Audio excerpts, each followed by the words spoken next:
ما در خانه مردم زندگی کردیم طول 6 ماه بود. نصرتالله نرزیبایف از دهه خواجه علای اسفره در نزدیکی سرحد با قرقیزستان هر بار با دیدن این خانه دلسرد می شود. آن را حکومت در عوض منزلی پیشینه‌اش داده است که هنگام حل بحث مرزی در حدود قرقیزستان ماند. میگوید زندگی در خانه که حالا نصیبش گشت خطرناک است. برای از نوسازی آن پول ندارد. ما این خانه را قبول میکنیم، فقط همون خانه که ما چقدر ارزش داشت همین ارزش رو مینس کنن، مقصد مبلغ ما تیان خو هم بیاین سازن انشاءت ما یگون خیلی گپمون نیست، مقصد ما جابجا کنن. نصرتالله میگوید حولی پیشینه‌اش 18 ساتق بود و 8 حجره داشت. همه آن را سال گذشته هنگام تبادل قطعه مرزی بین تاجیکستان و قرقیزستان از دست داد. فرمان شد که خانه خود را خالی کنید. به یگان گپ کلوچه ما خانه خود را خالی کردیم، چون که ما در سرحد به دنیا آمدیم، در سرحد به وایه رسیدیم. ما میدانیم که امنیت چی است، وحدت چی است، صلح چی است. حاضر باشد خانه که به ما دادن قابل زیست نیست. مثل نصرتالله قریب 50 خانواده دیگر در دهه خواجه علای اسفره منزل و زمین‌هایشان را به شهروندان کشور همسایه داده در عوض حولی‌های آنها را صاحب شدند. ولی چند نفرشان از این تبادل به گفتهشان نابرابر قناعتمند نیستند.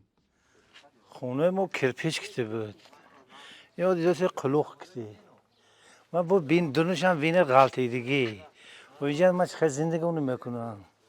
ساکنان در این باره به مقامات اسفره مراجعت کرده ولی به گفتهشان در چند مورد منصبداران محلی آنها را خوش نپذیرفتند.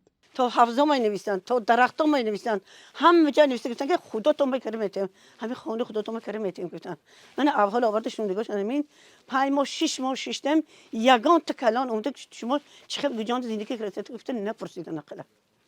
نمایندگان حکومت اسفره ماه فوریه امسال در صحبت با روزنامه‌نگاران گفتند که از حدود ولایت بادکند قرقیزستان منزل و انشاءات زیاد به اختیار شهر گذشته است و تأمین مردم با منزل دشواری ندارد.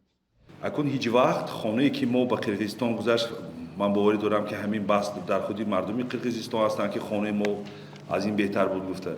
لیکن امروز شکایتی بسیار به ما مراجعه نشده است، همگی یک دو مراجعه شد. 2 دهه که در اطراف جماعت چارکوه و سرخ به حدود تاجیکستان گذشت اساساً نصیب ساکنان دهه سامانیان گردید.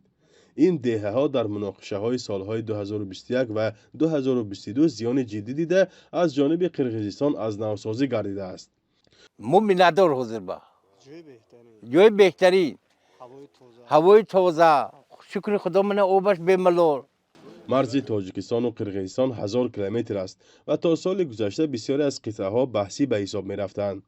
سرحدی بحث برانگیز تا حد رابطه های دو طرف را تیره کرد که آنها را به جنگ مستقیم و حمله به قلمروی همدیگر کشید.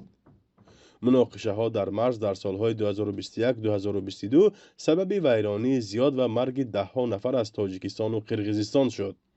وضع در آخر سال 2024 تغییر کرد و در نهایت سازشنامه تعیین و نشانگذاری مرز ماه مارس سال 2025 به امضا رسید. ساکنان خواجه علای اسفره میگویند از سازش مرزی راضی‌اند ولی مقامات نباید آنها را در کوچه یا خانه‌های نیمه ویرانه گذارند.